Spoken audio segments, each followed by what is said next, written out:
So, the learning curve. Interesting topic, although somewhat more of a broad topic than I originally envisioned when I first put it on the list.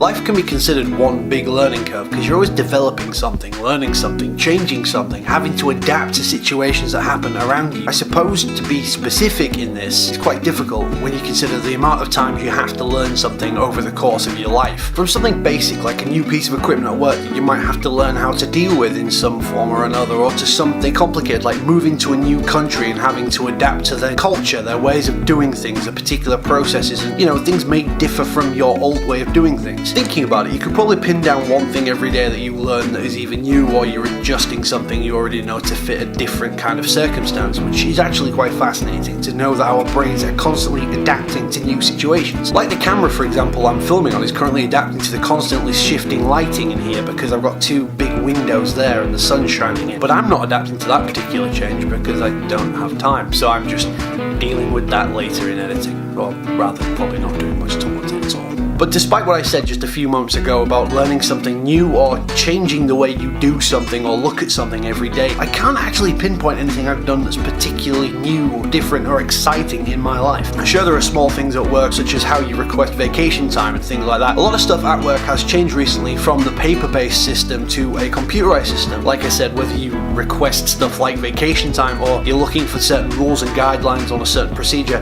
it's all online now, even sort of like work rotas, so you can access all that stuff at home as well, and I find that a lot easier. But unfortunately, I'm one of the younger members of staff, and a lot of the older members of staff just can't quite get their head around this newfangled technology. And I wish I was being sarcastic and playing on the age bias with technology, but no, a lot of the people I work with are really technophobic, so you have to explain the same thing 4 or 5 times to them and they still don't get it. That's purely a generational thing, I think. That's an interesting topic in itself. I grew up around technology. I have grown up and gotten older and matured as the technology has matured, so I've been sort of growing up alongside it. So it's kind of natural for someone in my age range or someone slightly older, slightly younger to learn it all. That's not to say that every older person out there is technophobic and hates technology. I know some adults that are really, really good with technology and they're double my age and I'm like 28, so that's a stereotype that doesn't always fit, but generally speaking, stereotypes do come from somewhere, and this one I think is founded to a certain degree. It's crazy to think that most 7-year-olds can do more on a computer than your average 50-year-old, and they can take to it a lot quicker just because, again, they've been brought up around technology, and that is a learning curve I think is the most interesting of all. So there are probably better scenarios I could have used towards explaining learning curves in relation to me, but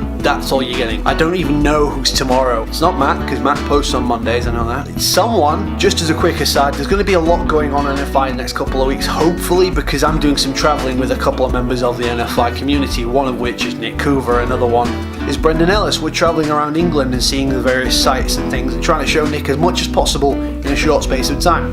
That includes showing Nick Hereford, which NFI somehow inexplicably has quite a basis in Hereford now. It's going to happen, and hopefully there'll be videos between Nick's channel, my channel, Brendan's channel and NFI. We'll get some interesting content, or at least I hope it'll be interesting. But as I said, have a great day, and I'll see you next time.